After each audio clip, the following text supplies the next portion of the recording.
भावी शिक्षक शिक्षिकाओं का आपके अपने यूट्यूब चैनल एजुकेशनल प्लैनेट पर मैं अजीत शर्मा आपका स्वागत करता हूं। बच्चों, हम लोग डीएलएड 4 सेमेस्टर की क्लासेस कर रहे थे, जिसमें 8 क्लासेस हो चुकी हैं। 8 9वीं क्लास है और इसमें हम लोग सॉल्व करेंगे जो क्वेश्चन दिए हुए राजन सीरीज में, उनको खत्म करेंगे बच्चों। जल्दी से जल्दी ये पूरा खत्म कर डालेंगे और फिर हर चैप्टर वाइज जितने भी आपके सिलेबस में दिए हैं इनको हम लोग करेंगे ताकि कहीं से भी कोई क्वेश्चन ना छूटे। ठीक है बच्चों, तो चलते हैं सीधे क्वेश्चन पर। बच्चों, एक क्वेश्चन नंबर अति लघु उत्तरीय जो है उसका क्वेश्चन नंबर 11 है। इसमें क्या कह रहा है कि 4x square plus 5x plus 1 का गुणनखंड कीजिए। इसका गुणनखंड करना है आपको। तो हम लोग पिछले भी क्वेश्चन में किए हैं गुणनखंड, जो पिछला आपका सेशन हुआ है उसमें हम लोग किए हैं, तो इसको भी सीखेंगे कैसे किया जाता है। तो यहाँ 4x स्क्वायर दिया है प्लस 5x प्लस 1। अब जब बच्चों एक्स स्क्वायर का कुछ अगर यहाँ कोफिशिएंट दिया होता है, अगर इसका कोफिशिएंट कुछ दिया हो, जैसे 4 में इसका मल्टीप्लिकेशन हुआ है तो इसी को कोफिशिएंट बोला जाता है या गुणांक बोला जाता है। तो इसका इसमें मल्टीप्लिकेशन इस कांस्टेंट वाले में करना होता है। तो 4 1 जा 4। अब 4 का आपको ऐसा फैक्टर करना है कि ऐड करने पर 5 आए। तो 4 1 जा 4, 4 और 1 ऐड करेंगे तो 5 आएगा। तो इसको ऐसे लिख लेंगे 4x स्क्वायर प्लस 4x और 1x, ऐसे x भी लिख सकते हैं, 1x भी लिख लिए, कोई बात नहीं, यहाँ 1। अब इन दोनों में यहाँ से 4x कॉमन हो जाएगा, तो 4x यहाँ से कॉमन कर लेंगे। तो जो चीज़ कॉमन करते हैं वही चीज़ डिवीजन करते हैं। तो यहाँ से जब इसको डिवाइड करेंगे तो x बचेगा बच्चों। क्या बचेगा? x। और यहाँ 4x से 4x डिवाइड होगा तो 1 आ जाएगा। ठीक है, प्लस अब यहाँ कुछ नहीं कॉमन है तो 1 कॉमन हो जाता है बच्चों, 1। और यहाँ भी वही आएगा x प्लस 1। और एक चीज ध्यान रहे, जो पहले ब्रैकेट में आ रहा है वही इस ब्रैकेट में भी आना चाहिए, यही इसमें आपको ध्यान देना होता है। तो यहाँ दोनों में से x प्लस 1 कॉमन हो जाएगा, तो x प्लस 1 यहाँ से कॉमन हो गया और जो बचा है वो कितना हो जाएगा? 4x plus 1। यही इसका गुणनखंड हो जाएगा बच्चों। ठीक है, तो ये था, ऐसे करना था, आप लोग प्रैक्टिस करिए। ठीक है, फिर अगले क्वेश्चन पे चलते हैं।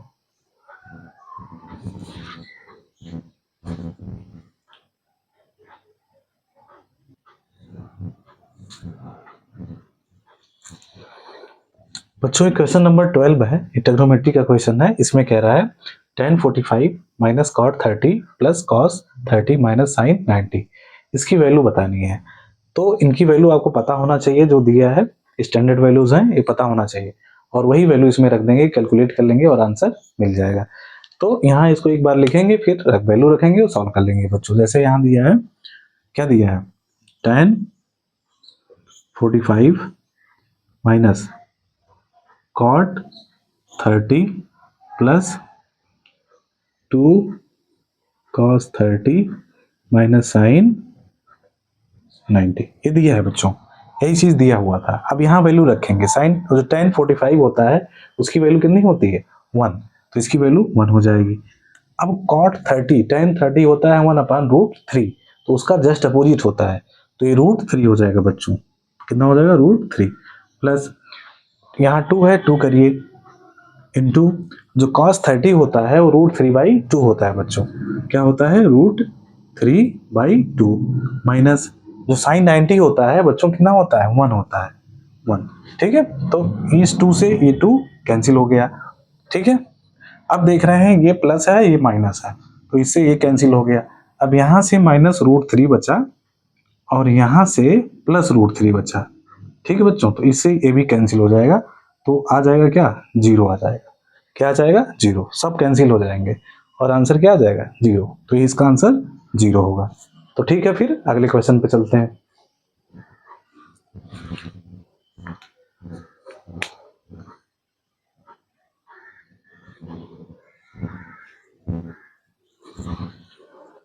बच्चों, ये क्वेश्चन नंबर 13 है। इसमें कह रहा है समीकरण 5x = y और 2x + y = 7 को हल करके y का मान ज्ञात कीजिए। इसको सॉल्व करना है, 2 इक्वेशन दिए हैं, इसको सॉल्व करना है और फिर y की वैल्यू पूछ रहा है आपसे। तो यहाँ से कुछ सॉल्व करेंगे और फिर वहाँ वैल्यू रखेंगे और y की वैल्यू निकाल लेंगे बच्चों। तो जो दिया है इसको पहले एक बार हम लोग लिख लेंगे। जैसे यहाँ दिया है 5x = y, तो यहाँ लिख लीजिए 5x इक्वल टू वाई, ऐसे दिया है। इसको ऐसे भी लिखा जा सकता है बच्चों, और इसको y इक्वल टू 5x लिखा जा सकता है। लिखा जा सकता है कि नहीं लिखा, ऐसे भी लिखा जा सकता है।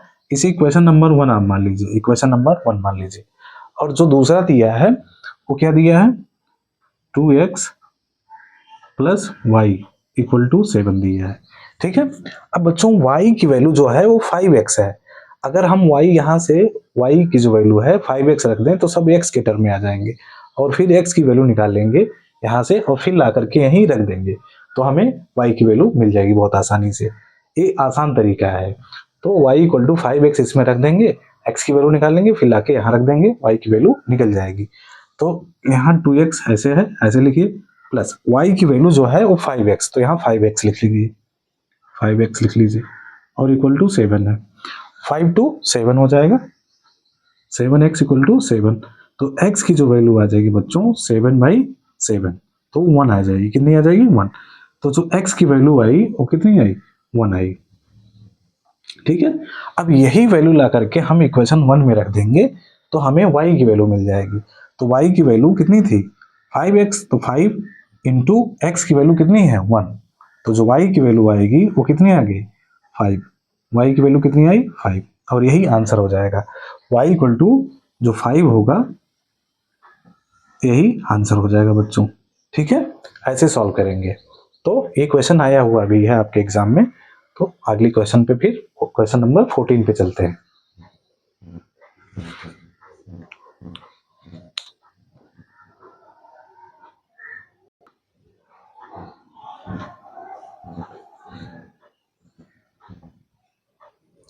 बच्चों ये क्वेश्चन नंबर 14 है। इसमें क्या कह रहा है, एक 17 सेंटीमीटर लंबे और 7 सेंटीमीटर चौड़े आयत को चौड़ाई के परिता घुमाने पर बने बेलन का आयतन ज्ञात कीजिए। ठीक है बच्चों, ये बहुत ही अच्छा क्वेश्चन है, अच्छे स्टैंडर्ड का क्वेश्चन है ये, अभी तक मुझे लगा बहुत ही अच्छा क्वेश्चन है। तो इसमें दो तरह के क्वेश्चन बनते हैं बच्चों। एक तो इसमें कह रहा है कि चौड़ाई को फिक्स किया जा रहा है, ठीक है, और उसको चारों तरफ घुमाया जा रहा है, एक तो ये बनता है। दूसरा कभी कभी रोल करता है कि जैसे उसको रोल करना होता है, चौड़ाई के परिता रोल करना होता है या लंबाई के परिता उसको रोल करना होता है। लेकिन यहाँ रोल नहीं करना है, रोल करेगा तो इसका आंसर दूसरा हो जाएगा। यहाँ घुमाया जा रहा है, जैसे मान लेते हैं कि ये दिया हुआ है, ऐसे दिया है, तो ये इसकी क्या हो गई, ये इसकी लेंथ हो गई, ये ब्रेथ हो गई। तो कह रहा है कि लंबाई हो गई, ये चौड़ाई हो गई। तो चौड़ाई के परिता घुमाया जा रहा है। अगर इसको हम अगर लेंथ मानेंगे, अगर मान लीजिए इसको लंबाई मानेंगे, इसको चौड़ाई मानेंगे, तो इसको इसके परिता घुमाया जा रहा है। तो इसके परिता जब बच्चों ऐसे घुमाएंगे, ठीक है, तो एक क्या बनेगा, एक सिलेंडर बन जाएगा। ऐसे क्या बनेगा, एक सिलेंडर बनेगा। क्या बनेगा, बेलन बनेगा। सिलेंडर को बेलन भी कहते हैं। तो ये जो है इसकी चौड़ाई, इसकी हाइट हो जाएगी बच्चों। जैसे देखिए ऐसे घुमाए, ऐसे तो गोल गोल घूमेंगे तो एक सिलेंडर बनेगा, तो ये इसकी हाइट हो जाएगी। और ये जो है इसकी त्रिज्या हो जाएगी, क्योंकि ऐसे गोल गोल घूमेगा, देखिए ऐसे गोल घूमेगा तो ये इसकी त्रिज्या हो जाएगी। ठीक है, तो यहाँ इसको ऐसे ही समझना है। तो हम इसके चौड़ाई के परिता इसको घुमाया जा रहा है, तो जो चौड़ाई होगी इसकी हाइट होगी, हाइट जो होगी वो 7 सेंटीमीटर हो जाएगी। ठीक है बच्चों, और ये जो 17 सेंटीमीटर लेंथ जो दिया है वो रेडियस का काम करेगी यहाँ। अब उसमें मैंने बताया यहाँ जो रेडियस हो जाएगा वो 17 सेंटीमीटर होगा। कितना होगा, 17 सेंटीमीटर। ठीक है, ये समझ में आया। जैसे मान लीजिए ऐसे दे रखा है ये, ठीक है, जो लेंथ है वो 17 है, ठीक है, और जो चौड़ाई है ब्रेथ है वो 5 सेंटीमीटर है। ठीक, तो इसको फिक्स किया जा रहा है और ऐसे गोल से घुमाया जा रहा है। जैसे इसको फिक्स करके ऐसे इसको घुमाया जा रहा है चारों तरफ। तो घुमाएंगे तो ये जो होगा 5 सेंटीमीटर, सॉरी 7 सेंटीमीटर, वो उसकी हाइट हो जाएगी। 7 जो है इसकी हाइट हो जाएगी। और जो 17 सेंटीमीटर ये ऐसे फिक्स है, तो ऐसे चारों तरफ ऐसे घूम रहा है, तो ये इसकी क्या हो जाएगी, रेडियस हो जाएगी। ठीक है, तो अगर ना चीजें समझ में आए तो आप यही जानिए कि जिसके परिता घुमाया जाता है वो उसकी हाइट हो जाती है और जो बची हुई वो रेडियस हो जाती है। ठीक है, इतना समझिए। अब इसको जो सिलेंडर या हम कहें बेलन का जो आयतन का फार्मूला होता है, आयतन पूछा है ना, तो उसको लगाएंगे और फिर रख देंगे वैल्यू, आंसर मिल जाएगा। तो जो बेलन का आयतन होता है बच्चों वो क्या होता है, पाई आर स्क्वायर एच होता है। ठीक है, पाई की वैल्यू 22/7 होती है। आर की वैल्यू जो दिया है यहाँ से निकली है वो कितनी, 17 है, तो 17 इंटू 17 करेंगे। और जो एच दिया है बच्चों वो कितना, 7 है, यहाँ से निकल के आया है, तो 7 यहाँ रख देंगे, तो इससे ये कैंसिल हो जाएगा। अब यहाँ फिर 22 इंटू 17 में 17 का मल्टीप्लाई करेंगे बच्चों, तो आएगा 289। क्या आएगा, 289। ठीक है, अब इसमें मल्टीप्लाई करके आप इसको यहाँ आंसर लिख सकते हैं।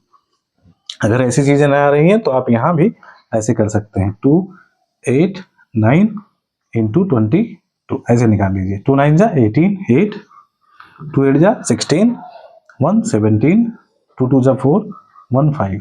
सेम चीजें बच्चों 2 से फिर होगा तो यही आएंगे, 8 7 5 यही आएगा।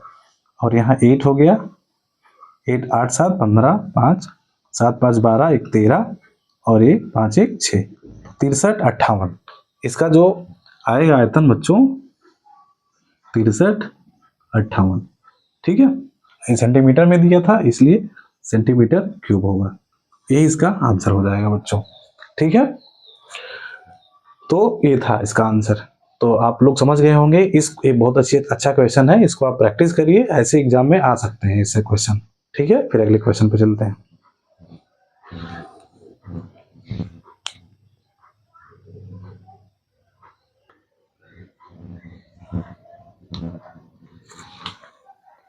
बच्चों ये क्वेश्चन नंबर 15 है, इसमें कह रहा है वह छोटी से छोटी संख्या ज्ञात कीजिए जिसे 19 44 91 से घटाने पर संख्या पूर्ण वर्ग बन जाए। तो इसमें कह रहा है कि ये पूर्ण वर्ग नहीं है। ठीक है, तो इसमें से कह रहा है क्या घटा दें कि ये पूर्ण वर्ग बन जाए। तो इसके लिए क्या करते हैं, इसका हम भाग विधि से वर्गमूल निकालते हैं और लास्ट में कुछ बच जाएगा, शेष जो बचेगा वही शेष इसमें से सब घटा देंगे, तो वही संख्या जो मिलेगी बच्चों वो पूर्ण वर्ग होगी। क्या होगी, पूर्ण वर्ग होगी, मीन्स उसका जब वर्गमूल निकालेंगे तो पूरी तरह से निकल जाएगा। तो इसको हम ऐसे इसका निकालेंगे वर्गमूल, देखिए आप ध्यान से, लिखा है 19 4 4 9 1। ठीक है बच्चों, ऐसे लिख दिए। ठीक, अब इधर से पेयर बनाते थे, जैसे कैसे हम लोग निकालते थे, तो इधर से आप पेयर बना लीजिए। ठीक है, तो 2 यहाँ बन जाएगा, 2 यहाँ बना, 2 यहाँ बना। अब पहली बार एक ऐसी संख्या आपको चूज करनी है कि उसी में मल्टीप्लाई करें, 19 से ज्यादा ना हुआ, उसके इक्वल या उसके कम ही रहे। तो पहले 4 टाइम ले जाएंगे, कितना, 4 टाइम ले जाएंगे, तो 4 4 जा 16 बच्चों, तो ये 3 आया, ये कैंसिल हुआ। अब ये चीज यहाँ ऐड होती है और इसमें ऐड होगा, तो क्या आया, 8 हो जाएगा। अब यहाँ 3 आया, 2 डिजिट एक साथ यहाँ आएंगे, तो 4 4 एक साथ आया। अब यहाँ आपको ऐसा डिजिट लिखना है तो उसमें उसका मल्टीप्लाई करने पर इसके इक्वल या इससे कम ही रहे। ठीक है, तो अगर हम 3 टाइम ले जाएंगे बच्चों, तो 3 3 जा 9, 3 8 जा 24, कम ही होगा। 5 टाइम ले जाएंगे तो ज्यादा हो जाएगा बच्चों। ठीक है, 4 टाइम अगर ले जाए यहाँ से, अगर हम 4 टाइम ले जाए तो 4 का इसमें मल्टीप्लाई, 4 4 जा 16, 4 8 जा 32, 32 और 1 कितना हो जाएगा, 33। ठीक है बच्चों, तो ये 14 14 से 8 गया, 8 आ जाएगा और यहाँ 0 और ये 0। अब बच्चों यहाँ एक बार फिर ये 91 एक साथ आएगा। ठीक है, अब 4 फिर यहाँ ला करके ऐड करेंगे, तो 4 4 8 हो जाएगा और 8। ठीक है बच्चों, अब यहाँ हम लोग ध्यान देना है, यहाँ अगर 2 लिख लेंगे तो बहुत ज्यादा हो जाएगा, तो एक बार ले जाएंगे, कितना, एक बार। तो अगर एक बार ले जाएंगे तो ये आ जाएगा 8 8 1, ये आएगा बच्चों। अब इसमें से सब्ट्रैक्ट कर दीजिए, 1 से 1 गया 0 और 9 से 8 गया 1। अब यही जो रिमाइंडर आ रहा है 10 जो रिमाइंडर आ रहा है, अगर ये ना आता, अगर यहाँ 0 आ जाता तो ये पूर्ण वर्ग हो जाता। तो इसी को इसमें इस संख्या में से सब्ट्रैक्ट कर दीजिए, तो जो मिलेगा वो पूर्ण वर्ग बन जाएगा बच्चों।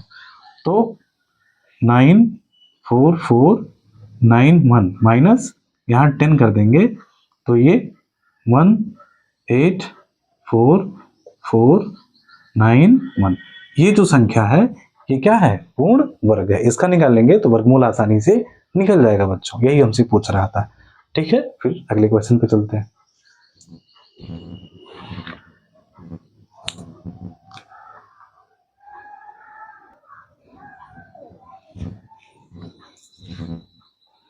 बच्चों, क्वेश्चन नंबर 16 में क्या कह रहा है, x square minus x minus 7 का गुणनखंड ज्ञात कीजिए। तो बच्चों, पिछले क्वेश्चन में गुणनखंड बहुत आसानी से निकल जा रहे थे। तो कैसे निकल जा रहे थे, इसका फैक्टर हो जा रहा था तो निकल जा रहा था। लेकिन इसका यहाँ फैक्टर नहीं होगा कि ये, अगर इसका फैक्टर ऐसा करना है कि सब्ट्रैक्ट करने पर 1 आ जाए, तो 7 का कोई ऐसा फैक्टर नहीं होगा कि 7 को उसमें से सब्ट्रैक्ट कर दें तो 1 आ जाए। तो इसके लिए हम लोग दूसरा रूल यूज करेंगे, जिसे हम क्या कहते हैं, श्रीधाराचार्य का नियम कहते हैं। तो श्रीधाराचार्य का नियम क्या होता है, तो ये हम जानेंगे, उसी से हम इसको सॉल्व करेंगे बच्चों। तो जैसे यहाँ दिया है, तो एक बार इसको यहाँ लिख लेंगे ऐसे, x square minus x minus 7। ठीक है, अब इसका कंपैरिजन कर लेंगे इससे, a x square plus b x plus c से इसका कंपैरिजन कर लेंगे। तो यहाँ देखिए, ए की वैल्यू यहाँ 1 आ जाएगी। कितनी, ए की वैल्यू 1। जैसे एक्स स्क्वायर है, यहाँ 1 लिख सकते हैं, तो ए की वैल्यू 1 आ जाएगी। और इसी तरह से यहाँ जब बी की वैल्यू निकालेंगे तो -1 होगी बच्चों, क्या होगी, माइनस। और जो सी की वैल्यू क्या होगी बच्चों, वो -7 होगी। ए सी की वैल्यू -7 होगी। अब जो श्रीधाराचार्य का नियम है, उससे हम यहाँ x की वैल्यू निकाल सकते हैं, और नॉर्मल जो गुणनखंड से हम इसको नहीं निकाल सकते। तो जो श्रीधाराचार्य का नियम होता है वो क्या होता है, आप लोग इसको समझ लीजिए क्या होता है श्रीधाराचार्य का नियम। श्रीधाराचार्य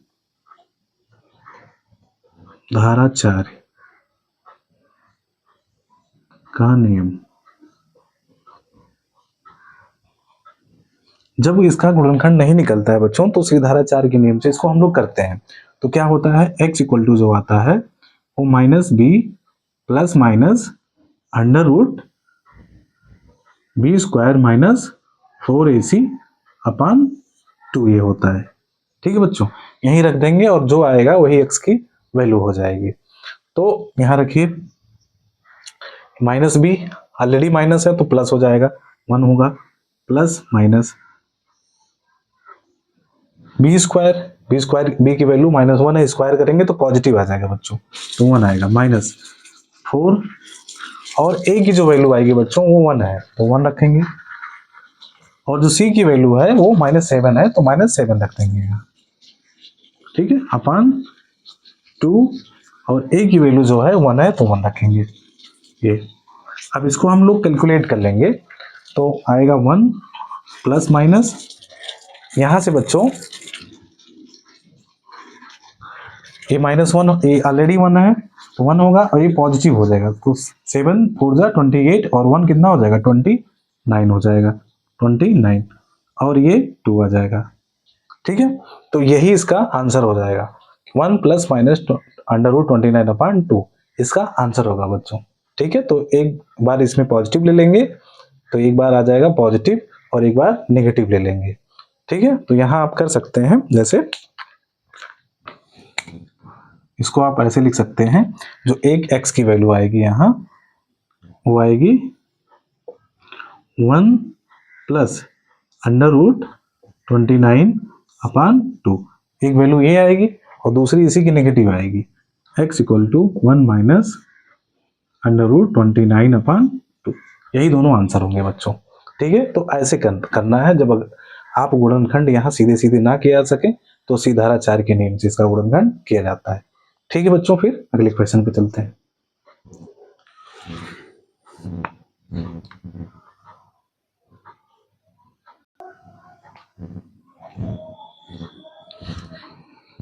बच्चों, ये क्वेश्चन नंबर 17 है, इसमें कह रहा है sec 30 minus 2 cot 45 plus minus 4 upon root 3 sine 30 plus 2 cos 0 का मान बताना है, आपको मान ज्ञात करना है।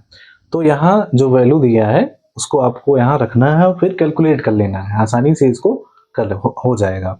तो जो वैल्यू आपको पता है, यहाँ sec 30 की पता होना चाहिए, cot 45 और जो दिए हैं सबकी पता होना चाहिए, फिर आप वहाँ रख देंगे तो आसानी से कैलकुलेट हो जाएगा। ठीक है, कैलकुलेट हो जाएगा। तो जैसे यहाँ sec 30 है, ऐसे लिख लीजिए एक बार, sec 30 माइनस 2 cot 45 इसको लिख लेंगे। और यहाँ बच्चों प्लस माइनस यहाँ माइनस हो जाएगा, 4/√3 और ये साइन 30 प्लस 2 cos 0 डिग्री। ठीक है, ये हो जाएगा। अब जो sec 30 होता है, जो cos 30 होता है वो √3/2 होता है, तो sec 30 जो हो जाएगा 2/√3 हो जाएगा बच्चों, 2/√3 हो जाएगा। ठीक है, माइनस यहाँ जो होगा cot 45 की वैल्यू 1 होती है तो 1 रख देंगे। ठीक है, माइनस ये है 4/√3 बच्चों। और जो साइन 30 की वैल्यू होती है वो कितनी होती है, 1/2 होती है, तो 1/2 लिख देंगे। और प्लस में है 2 cos 0 की जो वैल्यू होती है वो 1 होती है बच्चों, तो वहाँ 1 लिख देंगे। अब इसी को सॉल्व कर लेंगे। जैसे देखिए यहाँ 2 × 1 पॉजिटिव है ये, तो और यही चीज सॉरी यहाँ नेगेटिव है, यहाँ पॉजिटिव है, तो इस पूरे से ये कैंसिल हो जाएगा बच्चों। तो यहाँ से आपके पास क्या बचा, 2/√3 और यहाँ ये माइनस में है, ध्यान रखिए।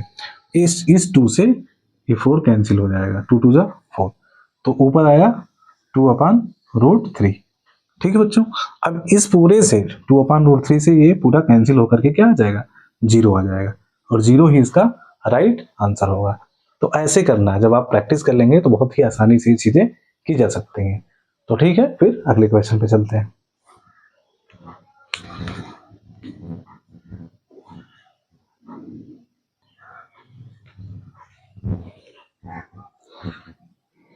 बच्चों क्वेश्चन नंबर 18 है, इसमें कह रहा है कि 2 सिक्का उछालने पर क्या परिणाम प्राप्त होंगे। जब 2 सिक्कों को उछाला जाता है तो क्या क्या परिणाम आपको मिलेगा, ये पूछ रहा है। तो क्या परिणाम प्राप्त होंगे और कितने परिणाम प्राप्त होंगे, दोनों अलग अलग चीज है। तो कुल परिणामों की संख्या हमने आपको बता रखा है, ये जो पहले के लेक्चर हुए हैं उसमें क्वेश्चन कराए गए हैं कि एक सिक्का को उछालने के लिए कितने परिणाम मिलेंगे, 2 सिक्के उछालने के कितने परिणाम मिलेंगे, और क्या क्या मिल सकते हैं, ये भी चीजें हमने डिटेल में डिस्कस हमने किया। तो इस क्वेश्चन में पूछा है कि 2 सिक्कों को उछालने पर क्या प्राप्त होंगे, क्या क्या चीजें प्राप्त होंगे।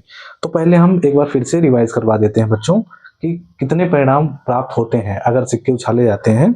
तो कुल परिणाम, अगर सिक्का उछाला जाता है तो परिणामों की संख्या जो निकालते हैं बच्चों, वो क्या होता है, परिणामों की संख्या, परिणामों की जो संख्या होती है बच्चों वो होती है 2n होती है। सिक्कों के केस में परिणामों की जो संख्या होगी क्या होती है, 2n। n मतलब जब एक सिक्का उछाला जाता है तो n की वैल्यू 1 हो जाएगी, जब 2 सिक्का उछाला जाए तो n की वैल्यू 2 हो जाएगी। तो यहाँ 2 सिक्के उछाले जाते हैं तो यहाँ n की वैल्यू होगी वो 2 होती है, तो 2 कितने परिणाम आएंगे, 4।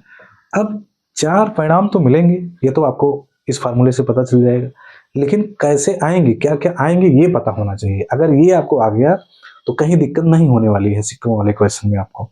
तो इसके लिए आपको मैं एक तरीका बता रहा हूं और उसी तरीकों को एग्जाम में भी अप्लाई करिए, नहीं तो गलती हो सकती है आपसे।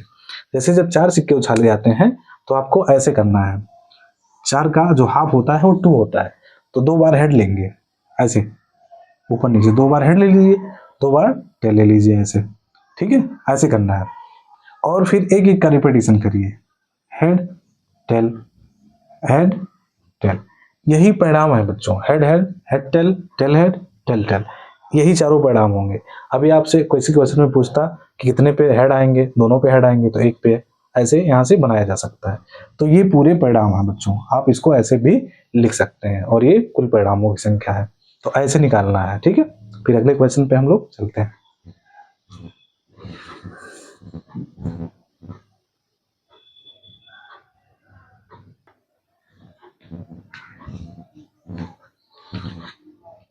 बच्चों एक क्वेश्चन नंबर 19 है, इसमें कह रहा है क्यूब रूट ऑफ 343 इंटू √576 को सरल कीजिए। इसको सरल करना है बच्चों।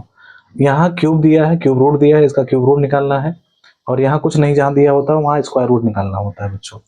तो बहुत ही आसान क्वेश्चन है, अगर थोड़ा सा ध्यान दें तो ये 7 का क्यूब है और ये जो है 24 का स्क्वायर है।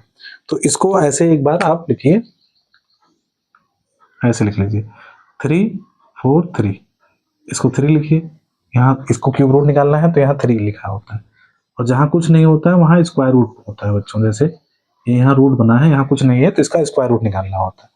तो इसका क्यूब रूट होता है, ये 7 का होता है, ठीक है। तो ये 7 इंटू 7 इंटू 7, इसका मल्टीप्लीकेशन करेंगे तो आपको क्या मिलेगा, यही 343 मिलेगा, ठीक है। और क्यूब रूट निकालते हैं तो 3 3 का पेयर बनाते हैं, इंटू, और जो ये है 576, ये है 24 का स्क्वायर, तो इसको ऐसे 24 इंटू 24 लिख लेंगे।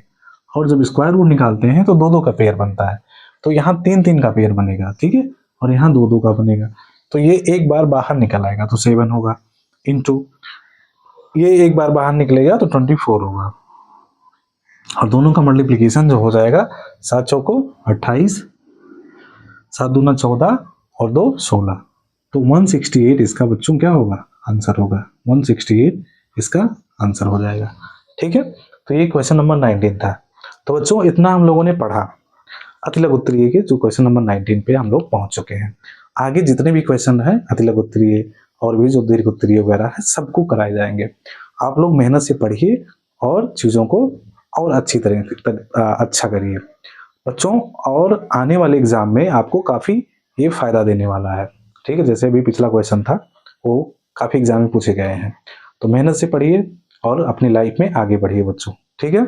और चैनल को लाइक सब्सक्राइब एंड शेयर जरूर करिए बच्चों, ताकि ये चैनल आगे बढ़ सके और आपके लिए और भी चीज़ें ये चैनल कर सके, ठीक है। तो और भी अगर आप कोई सुझाव देना चाहते हैं तो कमेंट में जरूर लिखें, ठीक है। Thank you.